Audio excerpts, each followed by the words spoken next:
शोले का बसंती वाला किरदार आपको हंसी, रोमांच और एक्शन का बेहतरीन मिश्रण प्रदान करेगा। वीरू और जय की दोस्ती के बीच बसंती का जिंदा दिल और दिलचस्प किरदार आपको हमेशा याद रहेगा। हेमा मालिनी ने इस फिल्म में अपने अभिनय से एक ऐतिहासिक छाप छोड़ी है। सीता और गीता एक चेहरा दो अलग शख्सियत। हेमा मालिनी की बेहतरीन दोहरी भूमिका वाली इस फिल्म में एक शर्मीली सीता और बिंदास गीता का अंदाज आपको पूरी फिल्म में बांधे रखेगा। हंसी, रोना और एक्शन का भरपूर मनोरंजन इस फिल्म में मिलेगा। ड्रीम गर्ल कौन है? हेमा मालिनी की इस रोमांटिक फिल्म ने उन्हें बॉलीवुड की असली ड्रीम गर्ल बना दिया। हर किरदार के साथ उनकी खूबसूरती और अदाकारी ने दर्शकों का दिल जीत लिया। इस फिल्म में उनका आकर्षण आज भी दर्शकों को मोहित करता है। हेमा मालिनी की ये फिल्में न सिर्फ मनोरंजन के लिए देखी जाती हैं, बल्कि भारतीय सिनेमा के इतिहास में उनका नाम सुनहरे अक्षरों में लिखा गया है। नमस्कार, मेरा नाम कृति मिश्रा है और आज हम विस्तार में बात करेंगे हेमा मालिनी के जीवन से जुड़े कुछ खास पहलू पर।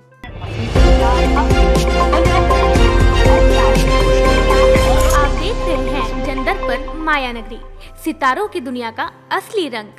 हेमा मालिनी को भारतीय सिनेमा के ड्रीम गर्ल के नाम से जाना जाता है, लेकिन दिलचस्प बात यह है कि उन्होंने कभी खुद अभिनेत्री बनने का सपना नहीं देखा था। उनका जीवन एक अनूठी यात्रा है, जिसमें परिवार, करियर, व्यक्तिगत संघर्ष शामिल है। उनका सफर फिल्मों की चकाचौंध में जाने से कहीं अधिक उनके व्यक्तिगत जीवन और परिवार की जटिलताओं से भरा है। उनका जन्म 16 अक्टूबर 1948 को तमिलनाडु के अन्नापुडी में हुआ था। एक दक्षिण भारतीय परिवार में जन्मे हेमा मालिनी को उनके परिवार ने, खासकर उनकी मां जया लक्ष्मी ने काफी प्रेरित किया। उनकी मां का सपना था कि हेमा एक क्लासिकल डांसर और एक प्रसिद्ध अभिनेत्री बने। इसी वजह से उन्होंने हेमा को छोटी उम्र में ही नृत्य सिखाना शुरू कर दिया था। पिता बीसीआर चक्रवर्ती के चेन्नई तबादले के बाद हेमा ने डांस की शिक्षा प्राप्त की। 10वीं कक्षा तक की पढ़ाई के बाद उनका ज्यादातर समय नृत्य में ही बीता। हालांकि हेमा ने कभी फिल्मों में करियर बनाने का नहीं सोचा था, लेकिन उनकी मां ने उन्हें फिल्मों की दुनिया में धकेला। हेमा मालिनी का फिल्मी सफर उतार चढ़ाव से भरा था। तमिल फिल्मों में पहली बार जब उन्होंने अभिनय करना चाहा तो उन्हें उनके दुबलेपन के कारण रिजेक्ट कर दिया गया। एक और दिलचस्प तथ्य ये है कि फिल्म इंडस्ट्री के कुछ लोगों को उनका नाम भी पसंद नहीं आया था। ये सब सुनकर हेमा को खुद पर तो ज्यादा फर्क नहीं पड़ा, लेकिन उनकी मां जयलक्ष्मी को ये सब बातें बहुत बुरी लगी। अपने परिवार, खासकर अपनी मां की खुशी के लिए हेमा ने फिल्मों में खुद को साबित करने का संकल्प लिया। धीरे धीरे फिल्मों में उनके करियर का सफर आगे बढ़ा और उन्होंने कई तमिल फिल्मों में छोटे मोटे रोल किए। फिर बॉलीवुड में उनकी असली शुरुआत 1968 में आई फिल्म सपनों के सौदागर से हुई, जिसमें उन्होंने राज कपूर के साथ काम किया। इस फिल्म के जरिए हेमा ने अपने अभिनय का ऐसा प्रदर्शन किया कि राज कपूर ने उनके बारे में कहा, ये लड़की एक दिन बहुत आगे जाएगी। हालांकि उस समय तक हेमा को अभिनय के बारे में ज्यादा जानकारी नहीं थी, फिर भी उन्होंने कभी हार नहीं मानी और अपने काम से सबका दिल जीत लिया। हेमा मालिनी की सबसे बड़ी फिल्मी उपलब्धियों में 1972 की फिल्म सीता और गीता का जिक्र होता है। इस फिल्म में उन्होंने दोहरी भूमिका निभाई, जिससे उनका करियर ऊंचाइयों पर पहुंच गया। इस फिल्म ने उन्हें बॉलीवुड में एक बड़ी पहचान दिलाई, लेकिन असली सफलता 1975 में रिलीज हुई फिल्म शोले में मिली, जिसमें उन्हें बसंती का किरदार निभाया। बसंती का हंसमुख और जोशीला चरित्र दर्शकों के दिलों में बस गया और आज भी लोग उनके संवाद और अभिनय को याद करते हैं। हालांकि हेमा का करियर जितना शानदार था, उनका निजी जीवन भी उतना ही रोचक था। उनकी और धर्मेंद्र की प्रेम कहानी किसी फिल्म स्क्रिप्ट से कम नहीं थी। दोनों की पहली मुलाकात 1965 में फिल्म आसमान महल के प्रीमियर के दौरान हुई।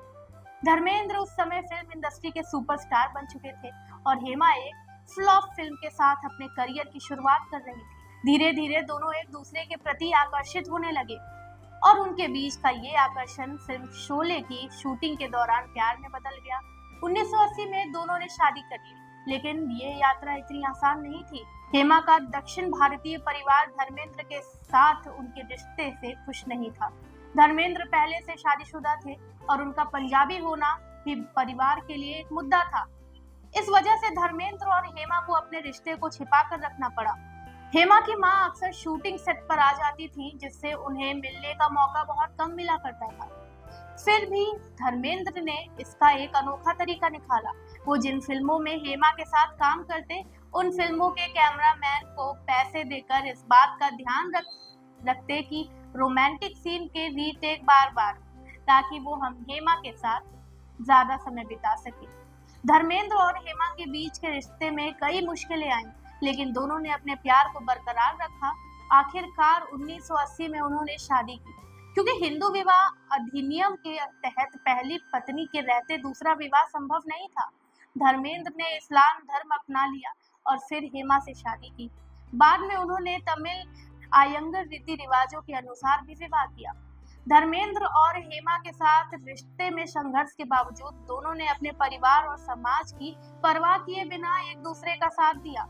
हेमा का ये मानना था कि वे केवल उस व्यक्ति से शादी करेंगी जिससे वे प्यार करती हैं। इस कारण से उन्होंने जितेंद्र और संजीव कुमार जैसे बड़े स्टार्स के प्रस्ताव को ठुकरा दिया।